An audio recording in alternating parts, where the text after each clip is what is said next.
Hello Internet and welcome to the Collective Arcana. We are a channel all about tabletop gaming, and today I want to talk to you about a Kickstarter that is happening as we're filming this right now. Hopefully we'll get it posted in with a few days to spare for you to go check it out yourselves. It's for Dungeons & Lasers 3rd Edition.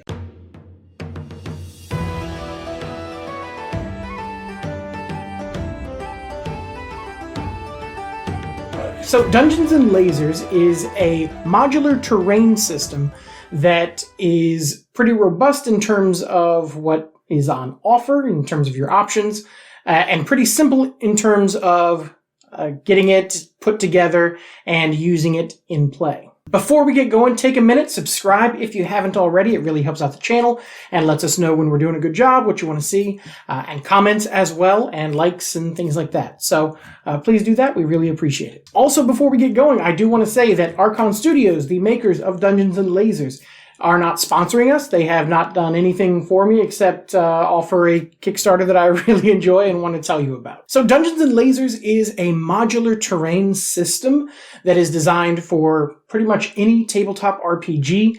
They have a lot of fantasy options. They also offer a lot of sci-fi options, including both, high sci-fi and a little more like almost Fallout-y sort of apocalypse options. And Archon Studios have been around for a little while. They have a Ramparts line of terrain that is a little bit different. It's similarly modular where you can reconfigure it, but Dungeons & Lasers actually has the base tiles as part of the core concept. And so for that reason, it's a little bit different. And also just the amount of little bits and doodads that come with it, I think, are also pretty unique to this series as opposed to that series. So with Dungeons & Lasers, you get a core set, which is a whole lot of pieces, enough to make a really big dungeon for your players to crawl through. And you also have the option for a bunch of different rooms. And these rooms all have different themes. You can get multiples of the rooms if you want to make a whole lot of one thing, or just mix and match if you want little elements from both, or just a lot of different rooms in your dungeon. And it doesn't matter what you have, it's going to fit together with itself. So, you have a door from one thing will fit with walls and floors from another thing, and it's fine. Now, what's unique about 3rd edition is that they are offering the ability to build upwards, which is something that was sort of allowed with some fiddly bits that were an option in the second Kickstarter. But for this one, they have gone all out with different types of buildings that are designed with these sort of spacers in between, so that in addition to just sitting on top, they can sit flush and look like it's all designed to be part of it. And in the spirit of that multi-level and that city vibe, in addition to new buildings, they have build as rooms, like in the previous Kickstarter. They also have city streets so that your players can come out of the tavern and have a brawl out in the street. They also have sewers that you can go down to, and again, with the way that they're set up with the multi-levels, you could, if you wanted to, if you were ambitious, you could set it up so that your players could go right from their rooms at the top of the inn, down, have a bar fight in the tavern, go out into the street, find out that, some sewer monster was attacking people in the middle of the bar fight, and now they've got to run down into the sewers to go kill this monster, all on one battle map. And that's really wild, really crazy, and very, very cool. Now, if that sounds like a whole lot of terrain, it is. And if it sounds like a whole lot of money, it is not. Of course, money is relative in the world, but in terms of getting this amount of terrain from pretty much any other source, especially at this quality, at this amount of reusability and customization, is pretty much unheard of. There are some other big names in terrain, but none of them are going to give you as much bang for your buck, not nearly as much as these Kickstarters. And these Kickstarters, especially this third one, is going to fund them just sort of selling these and having an online storefront so that they don't have to rely, or more importantly, so that you as the consumer don't have to rely on a Kickstarter to get in on it, but to actually have a place where you can go and purchase. For certain, it will be a little more expensive, at least a little more expensive, not in Kickstarter.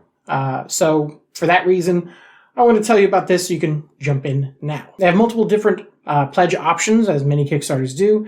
They're sort of de facto, their baseline that they really want and that I would probably recommend is the little village set, which is about 85 euros, roughly $100 dollars, US dollars. And that's going to get you a core set. You get a choice between sewer or, standard fantasy. It'll get you a few rooms. It'll get you all of their new townsfolk miniatures, which is really good to populate your little town of Woodhaven. It will also get you all of the stretch goals. And that is something that's really worth talking about because, hoo boy, do they give you a lot of stretch goals. They unlock every, few thousand raised towards Kickstarter, and everybody who has at least a certain level of pledge gets every single stretch goal. So I can assure you I paid, I want to say about $100 or so for the previous one, and I got enough that I don't need to back this next one. I'm going to. There's some really cool stuff in it. I want to, just expand. Functionally, I am not going to need any more terrain at all besides some outdoor terrain. And a lot of that I just sort of make myself. But in terms of having a functional little city center, I'm going to have that. I'm going to have, dungeons and sewers and weird rooms and all sorts of things to mix together. My needs will pretty much be met, and yours will be too, for not a whole lot of buy-in, again, comparatively to some of the other options that you have. Just, again, cannot stress enough how good this is for the price. Or rather, I should say how good the price is for the quality, because that's really what it's about. I wouldn't be telling you about this if it was cheap and bad. I'm telling you about it because it's affordable and good. So just to give you some examples here, we'll post several pictures of some layouts that I've made, and you should definitely go and check out the actual Kickstarter. They have a lot more in-depth demos and things that they can show you there with some videos. But just some of my favorite things that I got from backing the second one. This bridge. I am a huge fan of this bridge. And what's cool about it, I have not painted the underside, but what's cool about it is that it links into the rest of the pieces. So you could have players walking underneath the bridge. You could have this attached to elevation and have stairs going up to it and all that. All right, so here's a good look at that bridge. And we'll go ahead and we'll put a mini on top just so you can see it's a good-sized bridge. And it is very high quality. And when I say that, I mean that the detail is really good. And I don't just mean that it's high detail. I mean that the differences, in terms of the highest and lowest points on this terrain are really, really noticeable. And that's good because it means that so much of this terrain, especially this stonework and things like this is just dry brushing and it looks terrific. You can really... what I do is I do a base, very dark, black, maybe dark gray. I go over it dry brushing 2 different times with a little bit less paint, a little bit lighter each time. Do a wash and then maybe one more dry brush. We knocked out the entire first Kickstarter run. We knocked it out over a weekend. We did all of the actual tile pieces. Now we have a lot of little terrain bits still to paint. You can see here just an example or two of some of the cool little bits of terrain that were on offer with the previous one. A nice little sarcophagus type thing. And we still have a whole lot of that to paint, but again, we knocked out all the actual tiles, the structure of the dungeon over the course of a weekend. Now, right now, the stretch goals are at 100 and some pieces, which is about where we got to last time. As they continue, we will be getting more pieces, more miniatures, more monsters, more scatter terrain. They also unlocked a new type of room, so we got a few different new rooms this time, and there's also a new room that got added because we reached a certain stretch goal. There are a lot of really cool dragons. I haven't painted or even assembled the ones that we got yet, but they are really nice. Everything that I've seen online from of the ones that are put together, they look top-notch. And they are pretty unique sculpts compared to some of the others. So we're going to actually get, if we make it to €1 million, we're going to get another dragon. Everybody who backs at a certain level will get this dragon. The dragons normally retail for in the neighborhood of $35 US. So it's pretty good value. Here is one of the dragons. As I said, I haven't assembled it, but they all come sort of in these sprues. Pretty much everything comes on these sprues. So you can see People who have been into miniatures and wargaming are probably very familiar with these sorts of sprues. This one does actually come with some translucent options that you do not have to go with, but you can, and that's cool. But don't be intimidated by that sprue. They are pretty easy to cut off and clear off. You just need a good pair of little clipper tools. X-Acto can work, but be careful. It's a lot more dangerous than just having a nice little pair of almost like wire cutter, little cutters. But don't be afraid of the assembly. They do a really good job of where they put their mold lines and things like that, so that it's pretty minimal what you'll have to do most of the time. There are some exceptions, a few seams here and there on this last one. But mostly the fill points are in hidden away places that you're probably not even going to notice. They're easy enough to sand down. It's a very good, fairly sturdy, not too breakable material. But some of the thinner points you should be careful with. But other than that, fairly robust. And again, they fit together very well. A lot of them are just snapped together. You don't need any glue or adhesive. Some of them you definitely do. I recommend, I just use super glue for most uses. Some people do an actual plastic sort of bonding cement. Whatever works for you, definitely, try a few pieces out to see, but super glue worked fine for me. Here is one of the miniatures. I hope you can see that just to sort of give you an idea. This was a little promo figure that came with this one for their Masters of the Universe line. So there's a whole lot. If you're worried about missing out, another really cool thing about these Kickstarters is that they do allow you to get pretty much anything that was previously available through the other Kickstarters. So everything from Dungeons & Lasers 1 and Dungeons & Lasers 2 are available as additional purchase add-ons. And even those are a pretty good value. Seriously, they are very affordable. Everything is at 28mm scale, so it should fit with most of your pieces from other companies or anything, assuming that you're playing D&D or Pathfinder or things like that. And the previous Kickstarter had some sci-fi bits, as I said, and I sent those to my buddy who does Warhammer, and he's very excited for all the little sci-fi bits. He mostly makes his own terrain, but those little pieces are pretty difficult to make yourself, and just having some little things that he can add to his ruined building to make it feel like, just a little bit more lived in, a little bit more playable. He's very excited, and I'm really excited to see what he makes with it. If it wasn't clear, they have had several successful Kickstarters before, so you don't have as much as you might. I mean, you always have a risk with Kickstarter that everything will just sort of grind to a halt, nothing will deliver, but they have delivered several times in the past. In fact, the previous Kickstarter was back in August of 2020, and it closed up, and they were able to send, they have this option called rapid delivery, where if you pay a little extra, anything that they're not making new for that new campaign, they will be able to send to you like within 30, 60 days after the campaign closes. It's something that I did. I got, the core set and things like that. I got them early. So I got those back in, I want to say September, or it would have been October-ish. And there's a lot that will be available for rapid delivery. So, as I said, they've got all the things from the previous Kickstarters there. So you could definitely, within 60 days of this thing closing, you could have a whole lot of fun bits.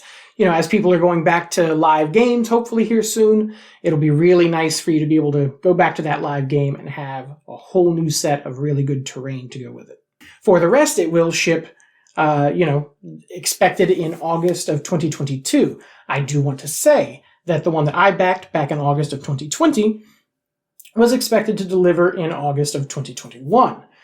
I already have it here in May 2021, so that doesn't necessarily mean that will happen again, of course. Absolutely don't go in expecting that you're going to get it in half the time the way they did with the last one. But that's just to illustrate how good this company is with fulfillment, okay? So I'm not saying that to let you know that it'll definitely come early or even that it will definitely come on time, just that there's a pretty good chance that you're going to be satisfied with the timing of this as well. For those not in the US, they are friendly for Australia and UK, that means that they have some options that will help you avoid or skirt around some of the worst parts of international shipping. Definitely look on the Kickstarter for details and in their facts, and go hang out in the comments, ask any specific questions you have on exactly how that works and exactly what shipping may mean for you. I know, again, that I had a pretty straightforward time of it with the previous one. I paid a little bit of extra shipping after it closed, calculated based on what I wanted shipped early, and then that was pretty much it. Everything came, everything arrived, all in one piece, well packaged, and I'm very, very happy with the purchase, if you can't tell. Definitely go and check out Dungeons and Lasers 3rd edition over on Kickstarter. They've got, with the sewers, they've got some translucent tiles. A few of the miniatures, the monsters will be in translucent as well. They have added a cool translucent lava room. And while those, again, will all be available after the Kickstarter ends, either for late pledges, but also potentially for their online store once they get all that up and running. But a few of those colors for those translucent pieces are going to be exclusive to the Kickstarter. For example, the lava caves, which are very cool. They're this nice bright orange. It's going to be pretty neat. They are available in blue, yellow, and green, as well as the red. And those colors are all going to be Kickstarter exclusive. I'm probably going to get a blue because that's going to be a really good ice cavern set. So, just a little bit of difference in how you paint it, the base color difference and how you paint it difference. You can do a lot of variation, especially with that particular cavern set, but with the sewer set as well. So, think about that. Think about, if you want to jump in now or, wait. Either way, I want to put this company on your radar so that you check them out whenever you have the funds or the inclination or whatever it is you're waiting on to go check them out. Of course, anything that you do currently, while the campaign is still active, is going to add more potential stretch goals for you and everyone who backs at the required level. So consider that. Definitely check that out. Look at what's been unlocked already. We are approaching the end of what they had planned, but last time they added quite a few things above and beyond what they expected. Again, stretch goals added all the time, and everybody gets them. It's a really, really cool thing that they do. I haven't seen that with very many Kickstarters. The Reaper Bones ones do a similar thing where you're constantly unlocking new bits and pieces for everybody, not just as add-ons that you have to pay extra for. And this one does it as well. I would say possibly even better, just because of how often you're unlocking new things. But overall, really good value, really, really cool stuff. We'll put some more examples up, and you can see a lot of really cool examples over on the Kickstarter. Check it out. Consider pledging, and I think you're going to like it a lot. So that's it. Again, not sponsored at all, just really excited. Wanted you guys to check it out. Thanks so much for watching. Hopefully you're excited by it. If there's other terrain that you like to use, or if you're getting any ideas looking at this terrain and you're excited to get it, let's talk terrain down in the comments. I'm excited about it. It's one of my favorite parts of the hobby, if you couldn't tell. So yeah, that's it. Thanks so much for watching. Welcome to the collective, and we will see you next time.